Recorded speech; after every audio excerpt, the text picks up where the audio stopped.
Okay, आज हम जो है इंग्लिश का पहला चैप्टर टेंस स्टार्ट करने वाले हैं। तो टेंस को हम थोड़ा देखेंगे। टेंस टेंस का बेसिक मतलब होता है point out the time. Point out the time यानी जो समय को बताता है, निर्धारित करता है, उसको हम टेंस कहते हैं। ठीक है, टेंस से ही हमारे सेंटेंस बनता है। किससे क्या बनता है? सेंटेंस। क्या बनेगा? सेंटेंस। तो सेंटेंस क्या होता है? तो सेंटेंस का डेफिनेशन भी आपको पता होना चाहिए। A meaningful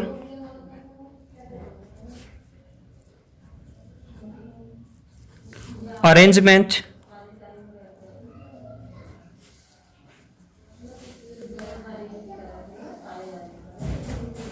of the words. तो ये आपको पता होना चाहिए सेंटेंस क्या होता है। मतलब शब्दों का व्यवस्थित क्रम में लिखना सेंटेंस कहलाता है। क्या कहलाएगा? सेंटेंस।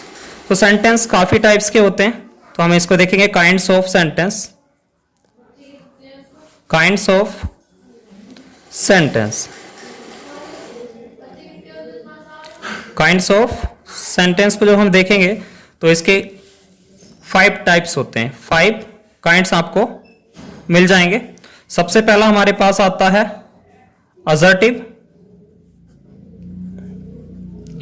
एंड देन उसके बाद में आता है हमारे पास इंटेरोगेटिव,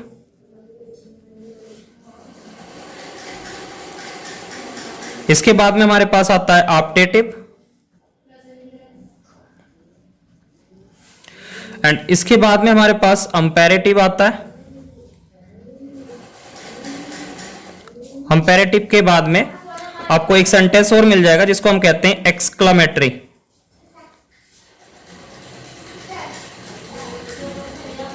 तो इन सेंटेंस को हम आज देखने वाले हैं। थोड़ा इसका जानकारी ले लो आप, फर्स्ट क्लास है तो। सो असर्टिव में हम देखेंगे तो असर्टिव के 2 पार्ट्स होते हैं। सबसे पहले इसमें आता है अफर्मेटिव। कौन सा आएगा आपको? अफर्मेटिव। ये इसी का पार्ट होता है अफर्मेटिव, और इसका दूसरा नाम भी होता है जिसको हम कहते हैं पॉजिटिव। क्या कहेंगे आप लोग इसको? पॉजिटिव। यानी एक ऐसा सेंटेंस जो आपको पॉजिटिविटी के बारे में दिखाए उसको हम अफर्मेटिव सेंटेंस या पॉजिटिव सेंटेंस कहते हैं। इसका दूसरा पार्ट रहता है जिसका हम कहते हैं निगेटिव। क्या कहेंगे इसको? निगेटिव।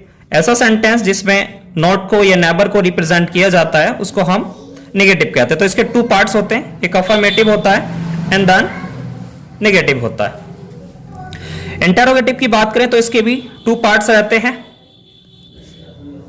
सबसे पहला पार्ट्स जिसमें हेल्पिंग वर्ब से कोई सेंटेंस स्टार्ट होता है। WH वर्ड हिंदी में अगर कोई स्टार्ट हो रहा है तो वहां पे हम अगर कोई सेंटेंस स्टार्ट करते हैं हेल्पिंग वर्ब से, तो ऐसे सेंटेंस को हम कहते हैं क्लॉज क्लाउज। क्या कहेंगे आप लोग उसको?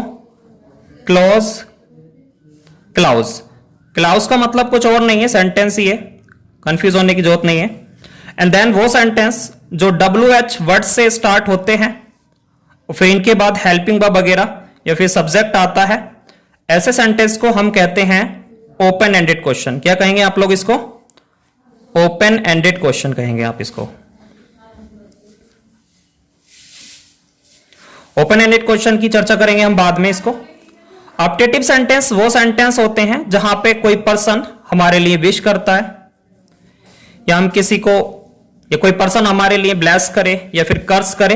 तो इन सेंटेंसों की जो चर्चा करते हैं, डिस्कशन हम ऑप्टेटिव सेंटेंस में करेंगे। एंड देन कंपैरेटिव सेंटेंस में क्या होगा? तो कंपैरेटिव सेंटेंस में आपको देखने को क्या मिलेगा?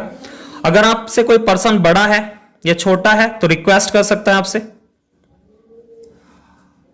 यहां पर टीचर है या कोई बड़ा हो सकता है, आपको ऑर्डर दे सकता है। तो इनकी चर्चा, ऐसे सेंटेंसेस की चर्चा जो की जाती है वो कंपैरेटिव सेंटेंसेस में होती है। एक्सक्लेमेटरी सेंटेंस की बात कर रहे थे। एक्सक्लेमेटरी सेंटेंस वो सेंटेंस होते हैं जहां पे आप सडन फीलिंग को देखते हो। मान लीजिए कोई चीज है जो आपके सामने आ जाए और वहां पे आपकी जो भावनाएं रहती हैं कुछ अलग ही रहती हैं। ऐसी भावनाओं को जो हम बताते एक्सप्रेस करते हैं वो कहां करेंगे? एक्सक्लेमेटरी सेंटेंस में हम कवर अप करेंगे। ठीक है, तो हमारे पास आपको ये जानकारी हो गया होगा कि सेंटेंस आपके कितने काइंड्स होते हैं और उनके भी क्या होते हैं? प्रकार होते हैं। अब हम देखते हैं, सबसे पहले सेंटेंस में ही चलेंगे। तो टेंस में आते हैं। अब किस में आते हैं? टेंस में। तो टेंस आपको बेसिकली दो तरह के होते हैं। फ्यूचर कोई टेंस नहीं होता, क्योंकि फ्यूचर एक इमेजिनेशन है, आप जो कल्पना करते हो उसको बताते हो। फ्यूचर कोई टेंस नहीं होता। बेसिकली दो ही तरह के टेंस होते हैं, एक प्रेजेंट होता है और एक होता है पास्ट। जो कि आपकी बुक में दिया होता है, सो आप उसको लिख सकते हो फ्यूचर, लेकिन एक्शन इसमें नहीं होता, केवल हम कल्पना करते हैं। कल्पना आप जहां पे करते हो, इमेजिनेशन, तो वो भाव रहता है, अदरवाइज कोई इसमें एक्शन ऐसा होता नहीं है। प्रेजेंट, तो तीनों टेंस हैं, present, past and then future. ठीक है। अब अगर प्रेजेंट में देखा जाए तो इनके तीनों के अपने अपने पार्ट्स रहते हैं सबके। जैसे कि इन सभी का आपको इंडेफिनिट मिलेगा,